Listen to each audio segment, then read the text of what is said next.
Le projet AMI Forêt Agir, c'est un appel à projet initié par l'ADEME qui devait permettre de lancer une action en forêt pour valoriser du bois énergie et aller chercher du bois supplémentaire de façon raisonnable et aussi de structurer la profession pour l'ensemble de la filière bois et en particulier des entreprises de façon à ce qu'elles se modernisent et qu'elles acquièrent du matériel qui puisse permettre ce travail soigné en forêt. Dans ce cadre, le CRPF a été le porteur et s'est associé avec de nombreux partenaires tels que l'interprofession Fibois, les experts forestiers, les propriétaires forestiers privés, Engie pour la certification PEFC. L'ADEME a accordé à notre projet 1,3 million de subventions de façon à ce qu'on puisse à la fois subventionner du matériel et de l'animation. Le bois énergie n'est jamais un objectif tout à fait principal.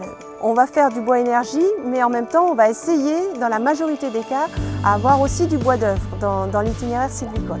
Dans les différents itinéraires, si on part d'un taillis, on peut faire la coupe rase et puis enlever le bois et repartir sur les rejets. On peut également, une fois que cette coupe rase est réalisée, faire une plantation. Et à ce moment-là, choisir l'essence pour qu'elle soit adaptée au changement climatique et à la station.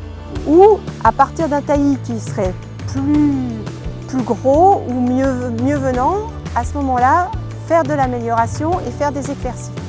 Et sinon, quand on a d'autres types de peuplements, que ce soit en futaie régulière ou irrégulière, ça va être des interventions en éclaircie de façon à favoriser les grumes pour qu'on ait du bois d'œuvre à l'échéance de la vie du peuplement.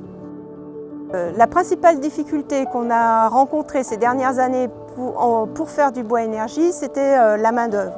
Donc on s'est orienté petit à petit vers la mécanisation et l'idée actuellement, c'est de pouvoir faire entrer en forêt